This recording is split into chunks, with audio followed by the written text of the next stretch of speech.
आज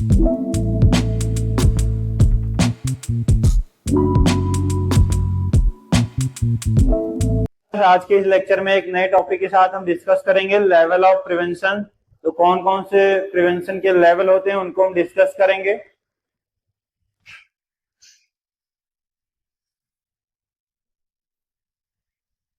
तो जैसे कि लेवल ऑफ प्रिवेंशन की हम बात करते हैं तो टोटल अगर इसके टाइप्स की हम बात करें तो 4 टाइप्स होते हैं। इसको 4 टाइप्स में क्लासिफाई किया गया है लेवल ऑफ प्रिवेंशन को। तो हम डिस्कस करते हैं इसके पहले टाइप्स की, जिसको हम क्या बोलते हैं,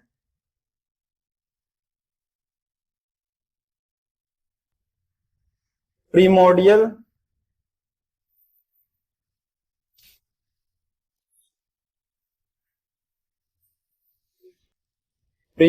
प्रिवेंशन। नेक्स्ट अगर हम डिस्कस करें सेकेंड टाइप की तो उसको हम बोलते हैं प्राइमरी प्रिवेंशन। क्या बोलते हैं? Primary prevention.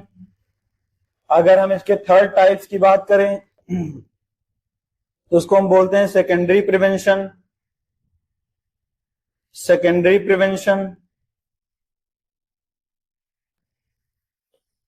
अगर हम फोर्थ टाइप की बात करें तो इसको हम बोलते हैं टर्सरी प्रिवेंशन। क्या बोलते हैं? Tertiary prevention. तो जैसे कि हमने डिस्कस किया कि फर्स्ट जो इसका टाइप्स है वो क्या है, प्रीमोडियल प्रिवेंशन। तो अगर कहीं पे भी लेवल ऑफ प्रिवेंशन की बात आ जाएगी कि लेवल ऑफ प्रिवेंशन क्या होता है, तो तुरंत बताना है कि लेवल ऑफ प्रिवेंशन को हम 4 तरीके से या 4 टाइप्स में या 4 तरीके से क्लासिफाई किया गया है। तो पहला जो इसका टाइप्स है वो क्या है, प्रीमोडियल प्रिवेंशन। अगर नेक्स्ट प्रिवेंशन की हम बात करें तो इसका जो दूसरा टाइप्स है उसको हम डिस्कस करते हैं प्राइमरी प्रिवेंशन के तौर पे। नेक्स्ट अगर हम थर्ड प्रिवेंशन की बात करें कि थर्ड प्रिवेंशन या इसका टाइप्स क्या होता है, तो हम इसमें डिस्कस करेंगे सेकेंडरी प्रिवेंशन की बात करें।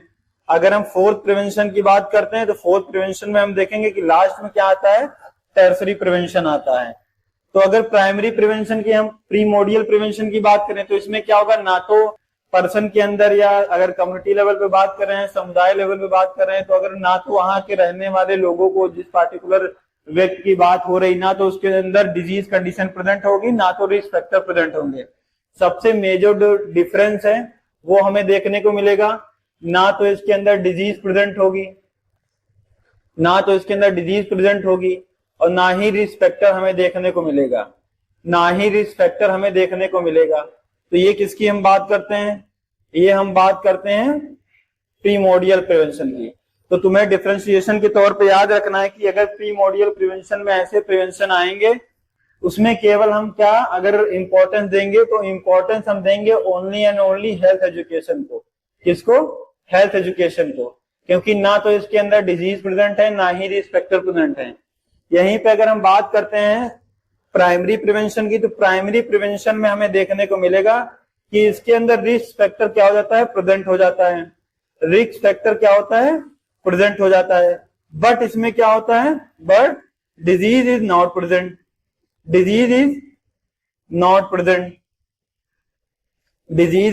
प्रेजेंट। तो हमें देखने को मिलता है कि प्रीमोडियल प्रिवेंशन की अगर हम बात करें तो इसमें तो ना ही रिस्क फैक्टर प्रेजेंट है और ना ही डिजीज प्रेजेंट है। अगर हम बात कर लें प्रीमोडियल प्रिवेंशन की तो ना ही इसमें रिस्क फैक्टर प्रेजेंट है ना ही डिजीज प्रेजेंट है।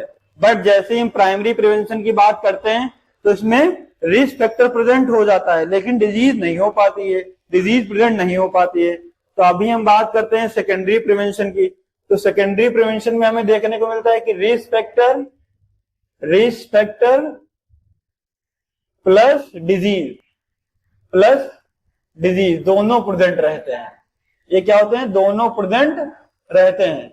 और इसी के जब सीवियर फॉर्म में कन्वर्ट हो जाते हैं डिजीज और रिस्क फैक्टर होने के बाद जब पर्सन सीवियर कंडीशन में जाता है, किसमें जाता है, सीवियर कंडीशन में जाता है, तब वो किसमें कन्वर्ट हो जाता है, टर्सरी प्रिवेंशन में। तो टर्सरी प्रिवेंशन जैसे कि हम सीवियर प्रिवेंशन की बात करते हैं या तो हम इसको बोल देते हैं लास्ट स्टेज बोल सकते हैं। क्या बोल सकते हैं, लास्ट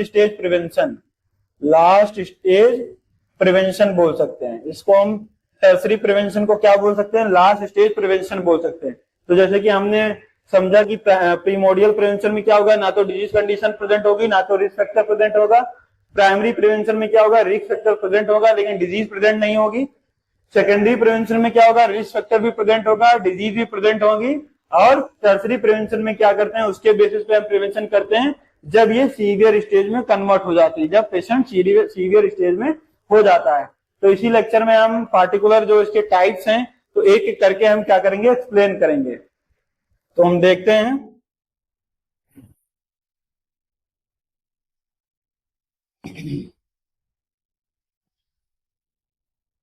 प्रीमोडियल प्रिवेंशन,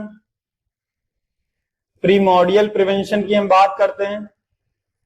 तो जैसे कि हमने इसमें आपको पहले ही बता रखा है कि प्रीमोडियल प्रिवेंशन में क्या होगा, 2 पॉइंट हम याद रखेंगे। पहला, नो रिस्क फैक्टर प्रेजेंट, जो मेन इसका डिफरेंस है, नो रिस्क फैक्टर प्रेजेंट। तो इसको हमें नहीं भूलना है। क्या नहीं भूलना है कि प्रीमोडियल प्रिवेंशन में कोई भी रिस्क फैक्टर प्रेजेंट नहीं होता है।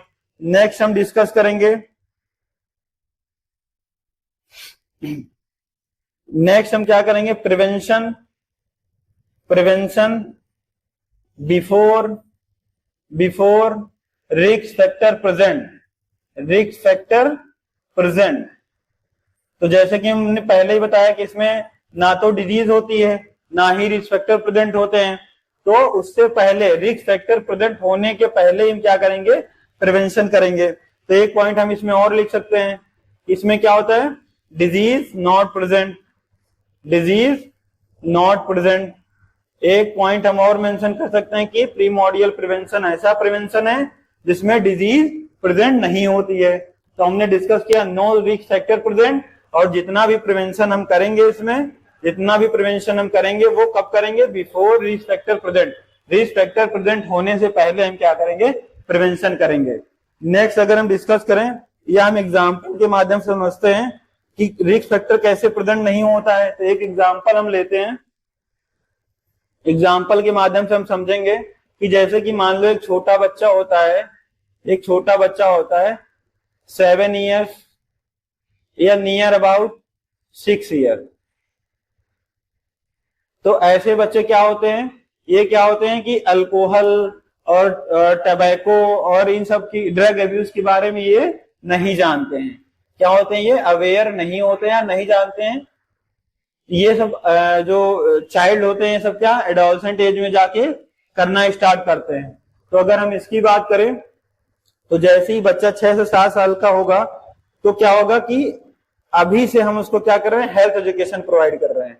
क्या कर रहे हैं, हेल्थ एजुकेशन प्रोवाइड कर दें, प्रोवाइड करना स्टार्ट कर दें। क्या कर दें, health education, health education provide करना स्टार्ट कर दें, प्रोवाइड करना स्टार्ट कर दें। अभी बच्चे की, एक चाइल्ड की एज क्या है, चाइल्ड की एज जो है वो 6 या 7 साल के बीच में है, नियर अबाउट। तो अभी से हम प्रिवेंशन स्टार्ट कर दें कि जो बच्चा है वो अगर अदर सोसाइटी में जाए, लोगों के साथ बैठे, ऐसे लोगों के साथ उसका उठना बैठना जो अल्कोहल का कंजप्शन कर रहे हैं, है ना, स्मोकिंग कर रहे हैं, तो अगर टबैको चुप कर रहे हैं, तो अगर ऐसे स्टूडेंट या ऐसे पर्सन या ऐसे पीपल के साथ उनका बैठना बैठना हो तो पहले हम उसको क्या कर दे रहे हैं, अवेयर कर दे रहे हैं कि बच्चे को हेल्थ एजुकेशन प्रोवाइड करेंगे। क्या हेल्थ एजुकेशन प्रोवाइड करेंगे, जैसे हम बात करें अल्कोहल कंजप्शन की, अल्कोहल कंजप्शन की, अल्कोहल कंजप्शन की हम बात कर रहे हैं तो हम इसमें हेल्थ एजुकेशन में प्रोवाइड करेंगे। अब अल्कोहल कंजप्शन से हम देखेंगे मेजर, इसका डिफरेंशिएशन देखेंगे तो हम देखेंगे इसमें कि मान लो जो बच्चा है 6 से 7 साल का, एक ऐसा चाइल्ड है जिसको हम क्या कर रहे हैं, हेल्थ एजुकेशन प्रोवाइड कर रहे हैं। अब हेल्थ एजुकेशन प्रोवाइड क्यों कर रहे हैं, अल्कोहल कंजप्शन के रिगार्डिंग। अभी तो बच्चा 6-7 साल का एडोलसेंट एज आते आते क्या करेगा, अल्कोहल कंजप्शन स्टार्ट कर सकता है। बाय द वे अगर सोसाइटी चेंज होती है, अगर ऐसा कुछ होता है तो पहले से हम क्या कर रहे हैं, हेल्थ एजुकेशन को प्रोवाइड कर रहे हैं कि बेटा अल्कोहल कंजप्शन तुमको नहीं करना है। अगर अल्कोहल कंजप्शन करोगे तो क्या हो सकता है, कैंसर डिजीज कॉज हो सकती है, कैंसर डिजीज कॉज हो सकती है, तो उसको हम इसके बारे में बताएंगे। तो हम यहाँ पे क्या कर रहे हैं, यहाँ पे हम देखेंगे ना, तो यहाँ पे रिस्क फैक्टर क्या हो गया, अल्कोहल। अगर अल्कोहल कंजप्शन करेंगे तो क्या होगा, कैंसर डिजीज कॉज होगी। अब डिजीज क्या हो गया, ये कैंसर क्या हो गया, डिजीज हो गया। तो मतलब यहाँ पे ना तो रिस्क फैक्टर प्रेजेंट है ना तो डिजीज प्रेजेंट है, फिर भी हम बच्चे को क्या कर रहे हैं, हेल्थ एजुकेशन प्रोवाइड कर रहे हैं, फिर भी हम क्या कर रहे हैं, बच्चे को हेल्थ एजुकेशन प्रोवाइड कर रहे हैं। तो ऐसे प्रिवेंशन जो हम करते हैं वो प्री मॉडियल प्रिवेंशन में काउंट किए जाते हैं, ऐसे प्रिवेंशन प्री मॉडियल प्रिवेंशन में काउंट किए जाते हैं। नेक्स्ट हम बात करते हैं, एक नेक्स्ट एग्जांपल के साथ हम समझते हैं प्रीमोडियल प्रिवेंशन। इसको हम नेक्स्ट एग्जांपल के साथ समझते हैं कि मान लो ये मिस्टर ए, तो मिस्टर ए की एज कितनी है अभी, मिस्टर ए की एज है 5 ईयर, क्या है 5 ईयर। अब ये क्या हो रहे हैं, मोटिवेट हो रहे हैं, लोगों को देखकर बाइक चलाना है, कार चलाना है, बहुत मोटिवेट हो रहे हैं। तो ये क्या कह रहे हैं कि जो अपने फादर से कह रहे हैं, फादर इनको भी क्या चाहिए, बाइक चाहिए, क्या चाहिए, बड़े हो जाएंगे तो क्या करेंगे, बाइक चलाएंगे। तो अभी क्या हो रहा है, इनको बाइक चाहिए, बाइक चलाने का जो है इनको सुरूर है। तो हम इस प्रीमोडियल प्रिवेंशन में देखेंगे, मान लो बाइक को हम क्या मान लेते हैं, रिस्क फैक्टर मान लेते हैं, क्या मान लेते हैं, रिस्क फैक्टर मान लेते हैं। और यहां पे हम ट्रॉमा या इंजरी को हम क्या मान लें, डिजीज मान लें। ट्रॉमा या इंजरी को हम क्या मान लें, डिजीज मान लें। एग्जाम्पल में हम समझ रहे हैं, ट्रॉमा या इंजरी को डिजीज मान लें। तो पेरेंट्स क्या करें, पेरेंट्स का क्या काम है, यहाँ पे पेरेंट्स का काम है कि पहले ही हेल्थ एजुकेशन देना, हेल्थ रिगार्डिंग एजुकेशन देना, अवेयर कराना, क्या करना, अवेयर कराना अबाउट एक्सीडेंट, क्या करना, अवेयर कराना।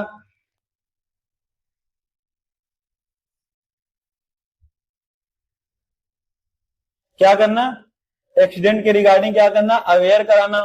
तो इसमें क्या हो जाएगा कि पेरेंट्स, अभी बच्चा 5 साल का ही है, अभी बच्चे की एज 5 साल ही है, तो बच्चा जब एडोलसेंट एज में जाएगा, तो बच्चा क्या करेगा, बाइक चलाना सीखेगा। लगभग नियर अबाउट एज 12 प्लस मान लो, तब से चलाना सीख जाते हैं। तो पेरेंट्स क्या कर रहे हैं, बाइक प्रोवाइड करने से पहले उसके कॉम्प्लिकेशन को बता रहे हैं, उसके कॉम्प्लिकेशंस को बता रहे हैं। किसको बता रहे हैं, कॉम्प्लिकेशंस को बता रहे हैं। क्या कर रहे हैं, कॉम्प्लिकेशंस को बता रहे हैं। तो यहां पे हम देखेंगे कि जो रिस्क फैक्टर है वो बाइक हो गया, डिजीज हो गया है, ट्रामा या इंजरी की अगर हम बात करें तो ऐसे ही समझेंगे कि पहले ही प्रिवेंशन करना, अभी डिजीज नहीं प्रेजेंट है, ना ही रिस्क फैक्टर प्रेजेंट है। तो ये ऐसे प्रिवेंशन जब हम करते हैं तो उनको हम काउंट करते हैं प्री मॉडियल प्रिवेंशन में, उनको हम काउंट करते हैं प्री मॉडियल प्रिवेंशन में। नेक्स्ट क्लास हम डिस्कस करेंगे, अगर इसको हम प्रिवेंशन बिफोर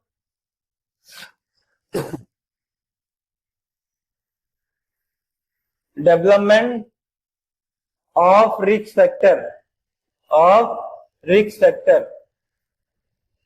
इसको मेडिकल टर्म में हम समझेंगे कि prevention before development of risk factor, development होने से पहले प्रिवेंशन करना। तो इसको हम अगर मेडिकल टर्म में समझेंगे तो हम क्या करेंगे, प्री पैथोजेनिक इंटरवेंशन करेंगे। क्या करेंगे, इंटरवेंशन करेंगे। नेक्स्ट अगर हम डिस्कस करें इसी में तो हम कह सकते हैं प्रिवेंशन बेस्ड ऑन स्क्रीनिंग। तो इसमें हम क्या करते हैं,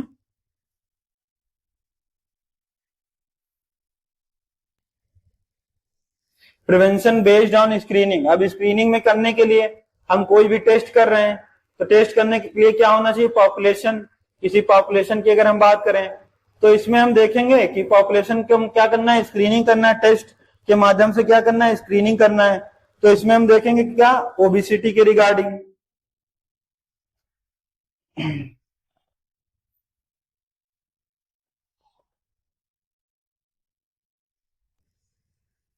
क्या कर सकते हैं, ओबीसिटी के रिगार्डिंग प्रिवेंशन कर सकते हैं, ओबीसिटी के रिगार्डिंग प्रिवेंशन कर सकते हैं। नेक्स्ट अगर हम डिस्कस करेंगे तो हम कैंसर के रिगार्डिंग प्रिवेंशन कर सकते हैं। तो ऐसे प्रिवेंशन क्या आएंगे, प्रीमोडियल प्रिवेंशन में हम काउंट करेंगे कि हम प्री पैथोजेनिक इंटरवेंशन प्रोवाइड करेंगे।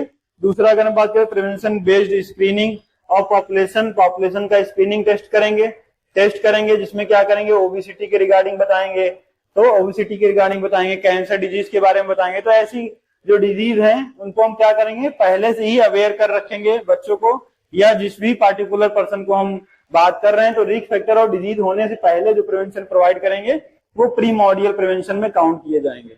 नेक्स्ट स्लाइड में हम डिस्कस करेंगे प्राइमरी प्रिवेंशन की बात करेंगे। नेक्स्ट स्लाइड में हम डिस्कस करेंगे प्राइमरी प्रिवेंशन की बात करेंगे। प्राइमरी प्रिवेंशन की हम बात करेंगे। इसको डिस्कस करने से पहले 2 पॉइंट्स और हम याद कर सकते हैं प्रीमोडियल प्रिवेंशन में, जैसे कि हम लोग बार बार बात कर रहे हैं, बार बार जो है डिस्कस कर रहे हैं, तो इसमें हम देख रहे हैं कि जो है हम क्या कर रहे हैं कि पहले ही, मतलब ना तो रिस्क फैक्टर प्रेजेंट है ना डिजीज प्रेजेंट है, तो उससे पहले हम क्या कर रहे हैं, प्रिवेंशन प्रोवाइड कर रहे हैं। तो इसमें जो मेन फोकस हम करते हैं किसके थ्रू कर सकते हैं, हेल्थ एजुकेशन प्रोवाइड कर सकते हैं। क्या कर सकते हैं, health education. Large number of population में क्या कर सकते हैं, हेल्थ एजुकेशन प्रोवाइड कर देंगे। मान लो पार्टिकुलर कम्युनिटी की बात हो रही, समुदाय की बात हो रही, इसमें हमने क्या किया, हेल्थ एजुकेशन लोगों को अवेयर कर दिया, तो इन्फेक्शन या डिजीज होने के चांसेस कम हो जाएंगे। नेक्स्ट अगर इसमें प्रिवेंशन की हम बात करें कम्युनिटी लेवल पर, तो हम हेल्थ एजुकेशन क्या कर सकते हैं, हेल्थ एजुकेशन इंडिविजुअल को प्रोवाइड कर सकते हैं। तो ये प्रिवेंशन हमें क्या करेंगे, प्रीमोडियल में देखने को मिलेंगे। तो हम हेल्थ एजुकेशन के माध्यम से उनको रिस्क फैक्टर और डिजीज होने से पहले क्या कर सकते हैं, प्रिवेंट कर सकते हैं। तो इस स्लाइड में हम डिस्कस करेंगे कि प्राइमरी प्रिवेंशन क्या होता है। तो प्राइमरी प्रिवेंशन की अगर हम बात करते हैं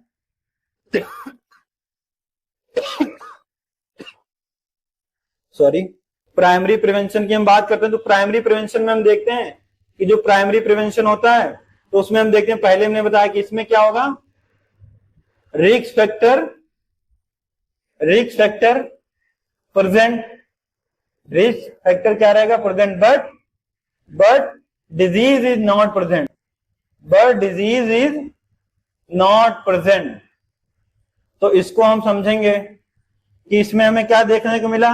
देखो प्रीमोडियल में हमने बात किया तो वहां पे ना तो रिस्क फैक्टर प्रेजेंट था और ना ही डिजीज प्रेजेंट था, बट इसमें क्या हमें देखने को मिला, इसमें हमें देखने को मिला कि रिस्क फैक्टर तो प्रेजेंट है बट डिजीज नहीं प्रेजेंट है, रिस्क फैक्टर तो प्रेजेंट है बट डिजीज नहीं प्रेजेंट है। तो इसको देखते हुए हमें क्या करना है, प्रिवेंशन प्रोवाइड करना है।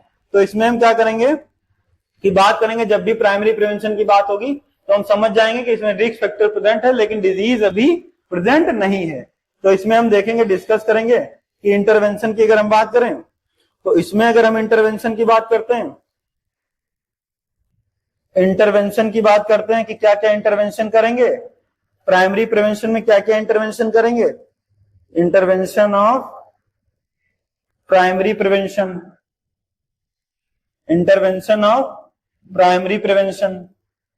प्राइमरी प्रिवेंशन के इंटरवेंशन की हम बात करते हैं तो हम देखेंगे, प्राइमरी प्रिवेंशन के इंटरवेंशन की बात करते हैं तो इसमें हम देखेंगे हम क्या कर सकते हैं, हेल्थ प्रमोशन के रिगार्डिंग बात कर सकते हैं। क्या कर सकते हैं, हेल्थ प्रमोशन के रिगार्डिंग बात कर सकते हैं। दूसरा अगर हम डिस्कस करें तो हम कह सकते हैं स्पेसिफिक प्रोटेक्शन की बात कर सकते हैं। मान लो स्पेसिफिक प्रोटेक्शन की बात क्यों आ गई यहाँ पे, तो इसको हम समझेंगे कि जैसे कि हम डिस्कस करते हैं कि इसमें हमने रिस्क फैक्टर प्रेजेंट है बट डिजीज प्रेजेंट नहीं है, तो इसमें हम देखेंगे हेल्थ प्रमोशन को प्रमोट करेंगे और स्पेसिफिक फैक्टर की या प्रोटेक्शन की बात करेंगे। किसी पार्टिकुलर अगर सिम्टम हमें क्रिएट हो रहा दिख रहा है तो हम उसके रिगार्डिंग क्या कर देंगे, वैक्सीनेशन करा देंगे, है ना। तो ये सब क्या हो जाएंगे, स्पेसिफिक प्रोटेक्शन में काउंट करेंगे। तो नेक्स्ट हम समझते हैं कि हेल्थ प्रमोशन होता क्या है। अब पार्टिकुलर 1, 2 हमने इंटरवेंशन के तौर पे मेजर बात किया, तो पहला हो गया हेल्थ प्रमोशन, दूसरा हो गया स्पेसिफिक प्रोटेक्शन। तो इसको हम समझेंगे कि ये क्या होते हैं। तो इनको डिस्कस करने के लिए हम समझेंगे, पहले नंबर पे हमने बात किया था हेल्थ प्रमोशन की। किसकी बात किया था, हेल्थ प्रमोशन की बात किया, हेल्थ प्रमोशन की बात किया। तो हेल्थ प्रमोशन को समझने के लिए हम देखेंगे कि हेल्थ प्रमोशन में हम कैसे ट्रीटमेंट प्रोवाइड करेंगे, प्रिवेंशन करेंगे। तो इसको हम पॉइंट में मेंशन करते हैं। पहला हम क्या कर सकते हैं, हेल्थ प्रमोट करने के लिए प्रॉपर न्यूट्रिशन प्रोवाइड कर सकते हैं, प्रॉपर न्यूट्रिशन प्रोवाइड कर सकते हैं। तो अगर प्रॉपर न्यूट्रिशन प्रोवाइड कराएंगे तब भी क्या होगा, हेल्थ ठीक रहेगी, है ना। नेक्स्ट अगर हम डिस्कस करते हैं तो हम बात कर लेंगे प्रॉपर हाइजीन मेंटेन करेंगे, प्रॉपर हाइजीन मेंटेन करेंगे तो उससे भी हेल्थ कंडीशन को क्या इंप्रूव किया जा सकता है। नेक्स्ट अगर प्रिवेंशन की बात करें तो हम एक्सरसाइज के लिए मोटिवेट कर सकते हैं, एक्सरसाइज के लिए क्या कर सकते हैं, मोटिवेट कर सकते हैं। नेक्स्ट अगर हम डिस्कस करें तो हम कह सकते हैं कि पार्टिकुलर पर्सन की हम क्या कर सकते हैं, काउंसलिंग कर सकते हैं, पार्टिकुलर पर्सन की हम क्या कर सकते हैं, काउंसलिंग कर सकते हैं। तो पर्सन की हम क्या कर सकते हैं, काउंसलिंग कर सकते हैं। तो अगर हेल्थ प्रमोशन की बात हो रही है तो क्या कर सकते हैं, proper nutrition, proper hygiene, exercise, counselling provide कर सकते हैं। नेक्स्ट अगर हम डिस्कस करें तो इसमें जो मेजर नोट डाउन करके पॉइंट लिखना है हमको, तो नोट डाउन करके हम पॉइंट एक लिख सकते हैं कि इसमें जो हेल्थ एजुकेशन प्रोवाइड करेंगे, इसमें जो हेल्थ एजुकेशन प्रोवाइड करेंगे,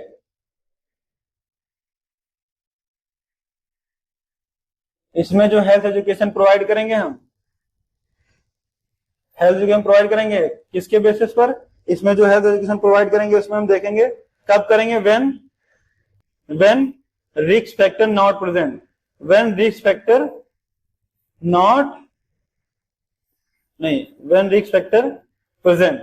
हाँ, जैसे कि इसमें हम देखेंगे, नोट डाउन करके पॉइंट लिखेंगे कि इसमें जो हेल्थ एजुकेशन हम प्रोवाइड कर रहे हैं, इसमें जो हेल्थ एजुकेशन हम प्रोवाइड कर रहे हैं उसमें देखेंगे कब प्रोवाइड करेंगे, जब रिस्क फैक्टर प्रेजेंट होगा। उसको देखते हुए हम क्या करेंगे, पेशेंट को हेल्थ एजुकेशन प्रोवाइड करेंगे। नेक्स्ट अगर हम बात करें तो इसी में हम एक पॉइंट और मेंशन कर सकते हैं कि इन्वायरमेंट सैनिटेशन की बात कर सकते हैं, इन्वायरमेंट सैनिटेशन की बात कर सकते हैं, हम इसको इन्वायरमेंट के बारे में अवेयर करा सकते हैं पर्सन को। तो ये सारे फैक्टर जो होंगे वो क्या करेंगे, पर्टिकुलर पर्सन के हेल्थ को प्रमोट करने में काम करेंगे। जैसे कि हमने बात किया, पहला प्रॉपर न्यूट्रिशन की हमने बात की, पहला जो फैक्टर हमने प्रॉपर न्यूट्रिशन की बात की। दूसरा जो हमने अगर बात किया पॉइंट की, तो हमने बात किया प्रॉपर हाइजीन की हमने बात की।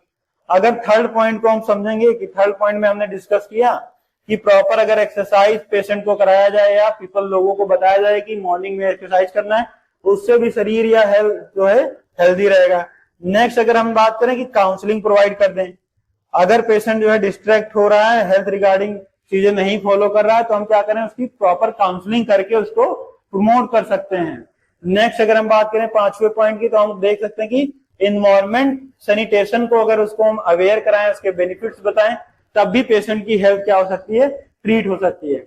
नोट डाउन करके जो हमने पॉइंट डिस्कस करने के लिए बोला कि इसको नोट डाउन करना है, तो इसको हम देखेंगे कि हेल्थ एजुकेशन तो हम दे रहे हैं, प्रोवाइड कर रहे हैं, लेकिन कब दे रहे हैं, जब रिस्क फैक्टर क्या हो गया, प्रेजेंट हो गया। प्री मॉड्यूल में क्या था, रिस्क फैक्टर प्रेजेंट नहीं था।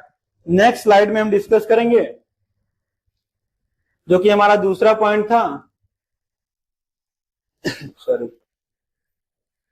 जो कि हमारा दूसरा पॉइंट था स्पेसिफिक प्रोटेक्शन की हम बात करते हैं। किसकी बात करते हैं, स्पेसिफिक प्रोटेक्शन की बात करते हैं। तो इसमें हम देखेंगे कि स्पेसिफिक प्रोटेक्शन में क्या क्या करते हैं, तो इसको हम पॉइंट वाइज समझेंगे। पहला जो स्पेसिफिक प्रोटेक्शन की बात करेंगे तो हम इम्यूनाइजेशन की बात कर सकते हैं, इम्यूनाइजेशन की बात कर सकते हैं। मान लो रिस्क फैक्टर होना है, अराइज हुआ है, तो हम क्या कर सकते हैं, उसी की रिगार्डिंग क्या कर सकते हैं, वैक्सीनेशन करा सकते हैं, इम्यूनाइजेशन प्रोवाइड कर सकते हैं। नेक्स्ट अगर सेकंड पॉइंट की हम बात करें कि सेकंड पॉइंट में हम क्या डिस्कस करेंगे, तो हम बात कर सकते हैं कॉन्ट्रासेप्टिव मेथड की बात कर सकते हैं, कॉन्ट्रासेप्टिव मेथड की हम बात कर सकते हैं, कॉन्ट्रासेप्टिव मेथड की हम बात कर सकते हैं। तो इसमें हम देख सकते हैं कि अगर जो कपल्स हैं उनको हम क्या कर सकते हैं, अवेयर करा सकते हैं, या फैमिली प्लानिंग के माध्यम से हम बता सकते हैं कि तुम्हें क्या करना है, कॉन्ट्रासेप्टिव मेथड का यूज करना, जिससे होने वाले कॉम्प्लिकेशन या डिजीज को रोका जा सके। नेक्स्ट अगर हम डिस्कस करें थर्ड पॉइंट में, तो थर्ड पॉइंट में हम डिस्कस कर सकते हैं, अगर हॉस्पिटल में कोई भी ड्यूटी कर रहा है, पेशेंट की केयर कर रहा है, तो उसको हम क्या कर सकते हैं, पीपी किट के बारे में अवेयर करा सकते हैं। या फिर अगर कम्युनिटी स्तर की हम बात करें, तो जैसे कोविड के टाइम पे हम क्या बताए उनको कि मास्क लगाना जरूरी है ना, लोगों से डिस्टेंस बनाना जरूरी है, तो मास्क हो गया, तो वो भी क्या करेगा, इन्फेक्शन के रेट ऑफ दर को कम करेगा। दूसरा हम बात कर लें, तो अगर ऐसी चीजों को हम टच करें तो ग्लव्स पहन के, वियर करके हम क्या करें, टच करें। तो ऐसे हॉस्पिटल में ये प्रॉपर जो है पीपी किट जो है, हमें पीपी किट हमें देखने को मिलती है, जो कि हम यूज करेंगे तो इन्फेक्शन ऑफ रेट ऑफ दर को क्या कर सकते हैं, कम कर सकते हैं। नेक्स्ट अगर हम डिस्कस करें 4 पॉइंट में, तो हम कह सकते हैं हेलमेट, या हम इसमें कह सकते हैं सीट बेल्ट का उपयोग करें। तो जैसे कि इसमें हमें देखने को मिलता है कि अगर बाइक चला रहा है बंदा, तो हम उसको क्या बोल सकते हैं कि हेलमेट वियर कर, तो उसको क्या करें, प्रॉपर या स्पेसिफिक प्रोटेक्शन, कि उसको इंजरी नहीं होगी, इंजरी नहीं होगी, उससे हम क्या कर लेंगे, बचा लेंगे। हेड को सेव करने के लिए हम क्या करेंगे, हेलमेट का यूज करेंगे, है ना। तो ये क्या करेंगे, हम इसको प्रमोट करेंगे, स्पेसिफिक प्रोटेक्शन के लिए हम क्या करेंगे, प्रमोट करेंगे। किसी पार्टिकुलर चीज के लिए मेडिसिन लेना या चीजों को एक्सेप्ट करना या उसी के बेसिस पे प्रोवाइड करना या अवेयर कराना, तो क्या हो जाएगा, स्पेसिफिक प्रोटेक्शन में उसको हम काउंट करेंगे। नेक्स्ट हम डिस्कस कर लेते हैं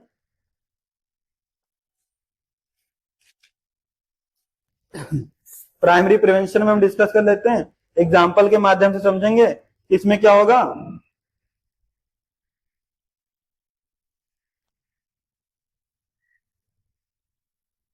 देखिए प्राइमरी प्रिवेंशन में हम समझेंगे, प्राइमरी प्रिवेंशन में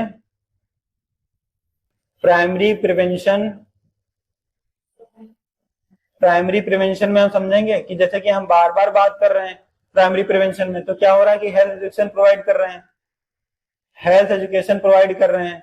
तो हमने बताया था कि रिस्क फैक्टर प्रेजेंट हो, इसमें क्या हो, रिस्क फैक्टर प्रेजेंट हो, रिस्क फैक्टर क्या हो, प्रेजेंट हो, हमने यही डिस्कस किया था। उसके रिगार्डिंग क्या करना है, उसके रिगार्डिंग क्या करना है, हेल्थ, उसके रिगार्डिंग क्या करना है, रिस्क फैक्टर के रिगार्डिंग क्या करना है, हेल्थ एजुकेशन प्रोवाइड करना है। तो इसको हम एग्जाम्पल के माध्यम से समझेंगे, एग्जाम्पल के माध्यम से समझेंगे। मान लो एक्सीडेंट हो जाता है, एक्सीडेंट हो जाता है, तो नर्स सबसे पहले क्या करती है, टीटी का वैक्सीन लगाती है, टीटी का वैक्सीन क्या करेगी, लगाएगी, या बोल सकते हैं कि टीटी डोज प्रोवाइड करे। क्यों, क्योंकि टीटी होने के चांसेस रहते हैं, टीटी होने के चांसेस रहते हैं, डिजीज होने के चांसेस रहेंगे, इसलिए हम क्या करेंगे, टीटी इंजेक्शन प्रोवाइड कर सकते हैं।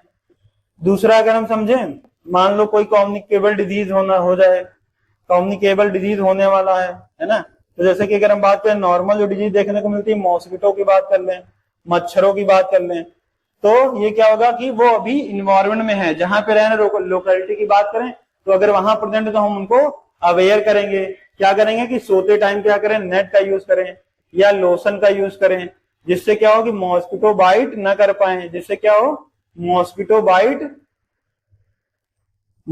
बाइट ना कर पाए, तो डिजीज को हम रोक सकें। तो ये कुछ हो गए प्राइमरी प्रिवेंशन, जो कि हम इसमें करेंगे, प्रोवाइड करेंगे। नेक्स्ट अगर हम डिस्कस करें, तो हम बात करेंगे सेकेंडरी प्रिवेंशन। अब हम बात करेंगे सेकेंडरी प्रिवेंशन की। हमने प्रीमोडियल प्रिवेंशन देख लिया, प्राइमरी प्रिवेंशन देख लिया, अभी हम बात करेंगे सेकेंडरी प्रिवेंशन की।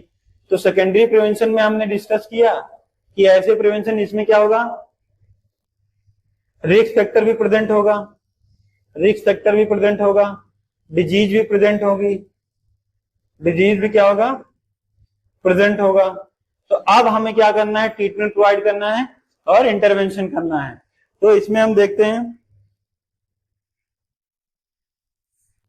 एक चीज को हम इसमें ध्यान रखेंगे कि इसमें जो प्रिवेंशन हम प्रोवाइड कर रहे हैं, जो प्रिवेंशन करेंगे इसमें, तो इसमें क्या करेंगे, जब डिजीज क्या हो,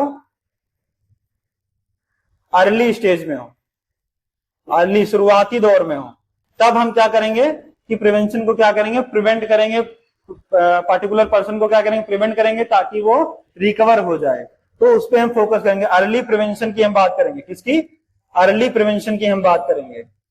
नेक्स्ट हम इसमें डिस्कस करेंगे अगर नेक्स्ट पॉइंट की बात करें तो हम डिस्कस करेंगे, ये फर्स्ट हो गया। नेक्स्ट अगर सेकंड पॉइंट की हम बात करें, स्टेज ऑफ ग्रोथ डिजीज। तो डिजीज की जो स्टेज है ग्रो करने की, हमें उसको क्या कर देना है, रोक देना है, स्टॉप कर देना है। क्या कर देना है, स्टॉप कर देना। जिस रेट ऑफ दर से डिजीज ग्रो हो रही है, डिजीज कंडीशन स्प्रेड हो रही है, उसको क्या कर देना, रोक देना है। तो ऐसे प्रिवेंशन किस में आएंगे, सेकेंडरी प्रिवेंशन में हम काउंट करेंगे। नेक्स्ट हम अगर इसके इंटरवेंशन की बात कर लें कि इंटरवेंशन ऑफ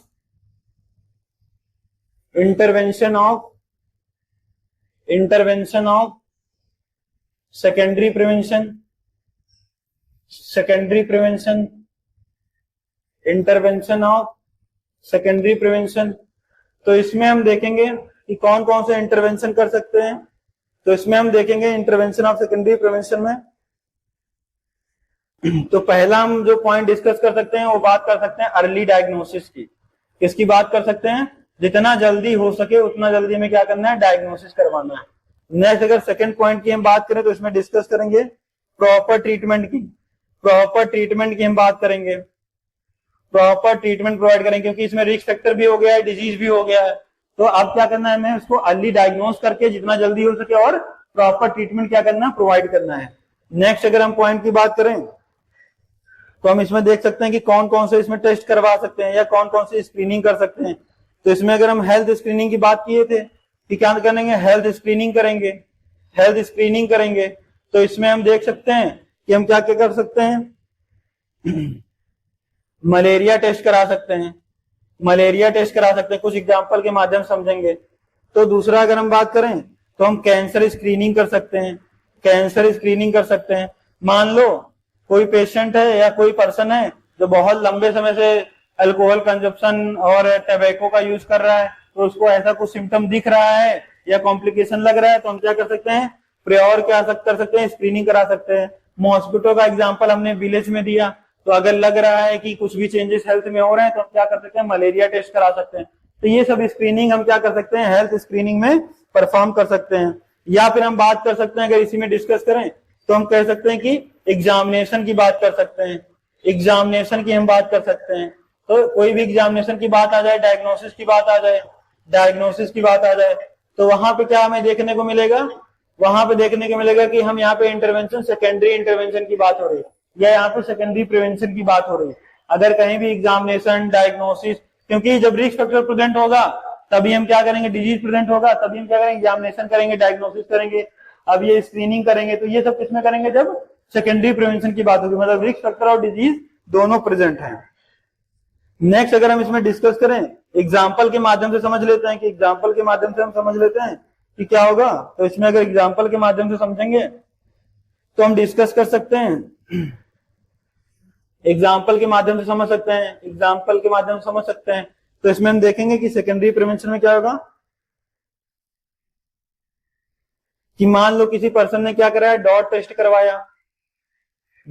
करवाया, तो उसमें क्या हमें देखने को मिला, तो हम इसमें देखेंगे जैसे ही डॉट टेस्ट कराया,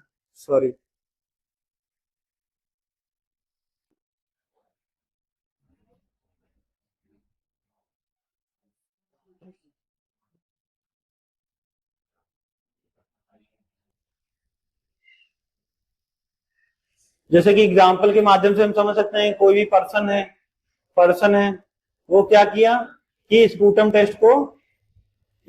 टेस्ट को करवाया, तब उसकी वजह से वो क्या करने लगा, उसको कॉम्प्लिकेशन दिखा, तो क्या करेगा, डॉट थेरेपी का यूज करेगा। क्या करेगा, डॉट थेरेपी का यूज करेगा। तो ये हम एग्जाम्पल के माध्यम से समझ लें। दूसरा अगर हम समझ सकते हैं तो हम क्या कर सकते हैं कि पेशेंट में मान लो मलेरिया डिजीज प्रेजेंट है, तो अब हम उस पेशेंट के लिए क्या कर सकते हैं, क्लोरोक्विन मेडिसिन क्या कर सकते हैं, स्टार्ट कर सकते हैं। तो ये मेडिसिन हम पहले प्रोवाइड, जैसे टेस्ट हमने परफॉर्म किया तो हम क्या कर सकते हैं, क्लोरोक्विन मेडिसिन क्या कर सकते हैं, स्टार्ट कर सकते हैं।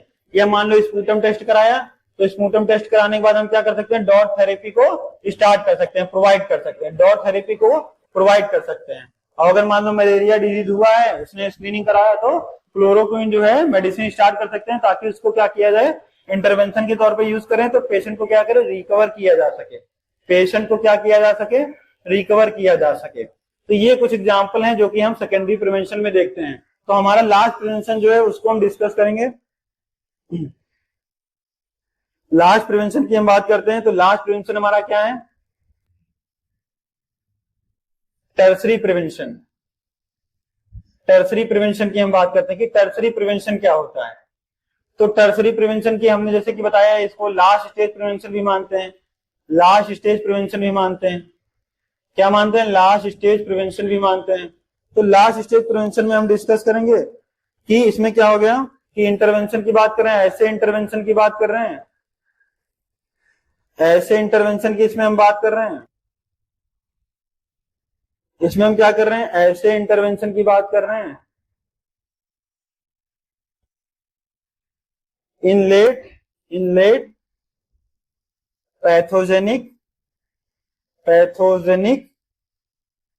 स्टेज, किसमें हो, लेट पैथोजेनिक स्टेज में हो, या फिर हम बात कर सकते हैं इसको लास्ट स्टेज में, इसमें हो, लास्ट स्टेज में हो।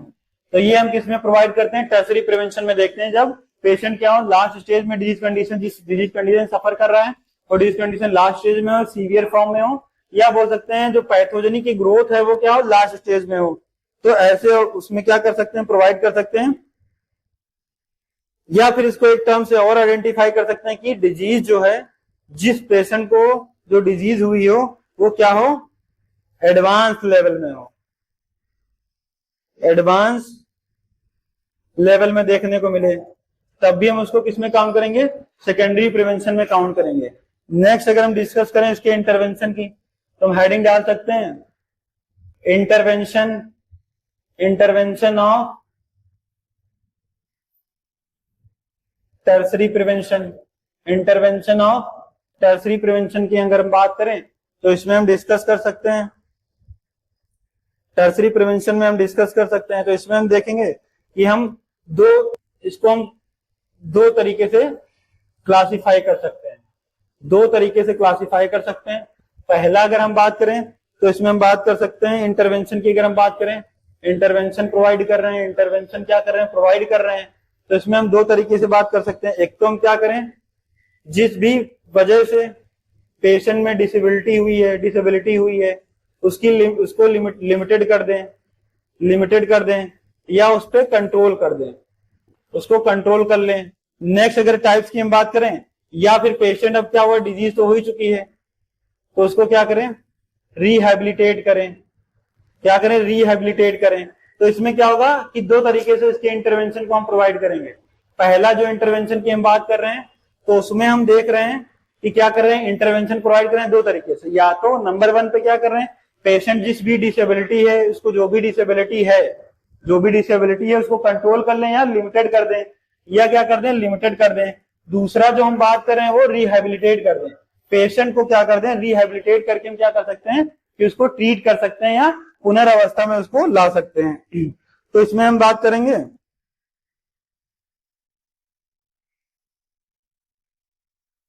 अब डिसेबिलिटी को करने का मेन मकसद क्या है। डिसेबिलिटी जो हम फर्स्ट टाइप में इसकी बात कर रहे हैं, इसको करने का मकसद हमारा क्या है, क्या पर्पस है।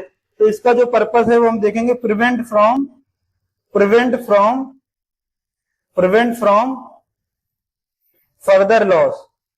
Further loss. मतलब पेशेंट जिस भी डिसेबिलिटी से शिकार है, जिसे वो सफर कर रहा है, तो उसके मतलब ऐसा प्रिवेंशन हम इंटरवेंशन करेंगे अब उससे ज्यादा उसको कोई लॉस ना हो। तो उसके लिए हम क्या करेंगे, प्रिवेंशन करेंगे, प्रिवेंट करेंगे फर्दर लॉस से, क्या करेंगे, बचाने के लिए। तो ऐसे इंटरवेंशन में हम बात करेंगे।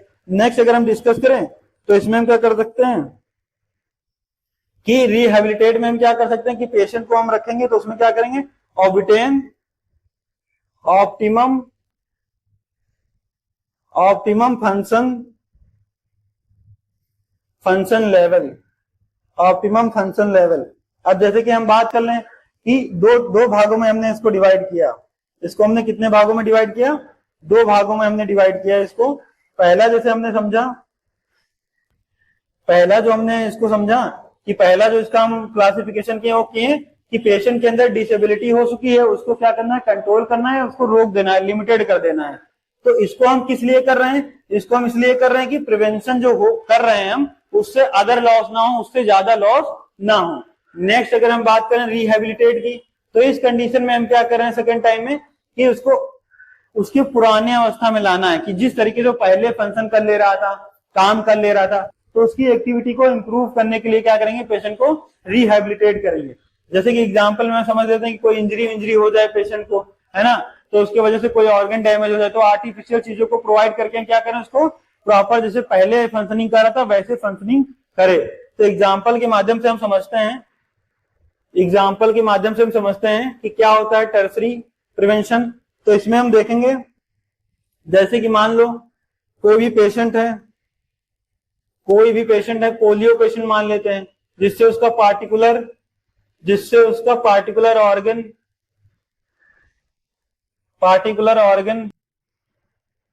क्या हो रहा है, डैमेज हो रहा है और वो प्रॉपर फंक्शन नहीं कर पा रहा है, तो मान लो उसे चलने में या किसी चीज में प्रॉब्लम हो रही है, तो ऐसे पर्सन को हम क्या करेंगे, व्हील चेयर प्रोवाइड कर सकते हैं। तो ये क्या हो गया, टर्सरी प्रिवेंशन हो गया, जिसमें हम क्या करेंगे कि इसको प्रिवेंट कर रहे हैं और एडिशनल चीज प्रोवाइड कर रहे हैं, जिससे वो प्रॉपर फंक्शन जैसे पहले चल रहा था वैसे अपना चल के अपने एक्टिविटी को, जो उसके काम है, उसको फुलफिल कर पा रहा है, वो अपनी एक्टिविटी को परफॉर्म कर पा रहा है,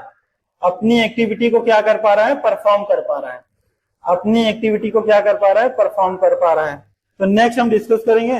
तो टर्सरी प्रिवेंशन हम देखेंगे कि इसको हम क्या बोल सकते हैं, नोट डाउन करके हम याद रखेंगे।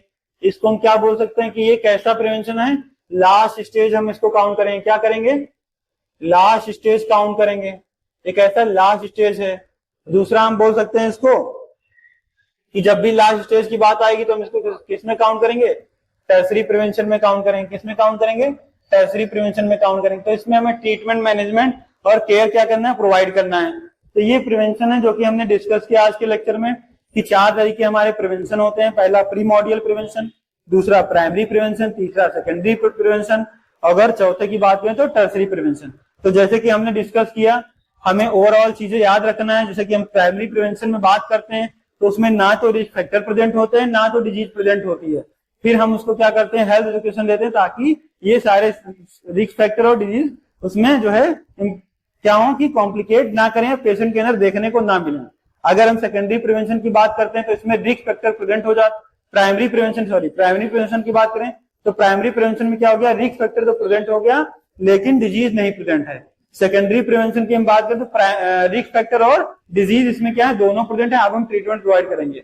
टर्सरी प्रिवेंशन का मतलब लास्ट स्टेज प्रिवेंशन मानते हैं। ये इसमें क्या होगा, डिजीज सीवियर स्टेज में होगी तो उसमें हम क्या करेंगे, जो ट्रीटमेंट है वो प्रॉपर ट्रीटमेंट प्रोवाइड करेंगे। तो ये कुछ प्रिवेंशन है जो कि हमने आज के डिस्कस किया आज के इस लेक्चर में। हमें ओवरऑल लास्ट एक चीज याद रखना है कि टाइप्स की अगर हम बात कर रहे हैं, ओवरऑल एक चीज याद रखना है कि टाइप्स की बात कर रहे हैं, टाइप्स ऑफ प्रिवेंशन। तो इसमें हम डिस्कस करेंगे कितने, 4 टाइप्स के होते हैं, 4 टाइप्स के प्रिवेंशन होते हैं। ये हमें याद रखना है, ये हमें क्या करना है, याद कर रखना है। तो पहला कौन सा,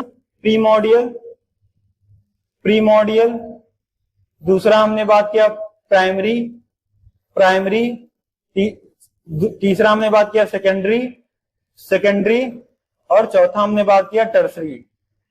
तो ये 4 तरह के प्रिवेंशन होते हैं जो कि हमें देखने को मिलते हैं। तो आज के लेक्चर में इतना ही। Thank you class.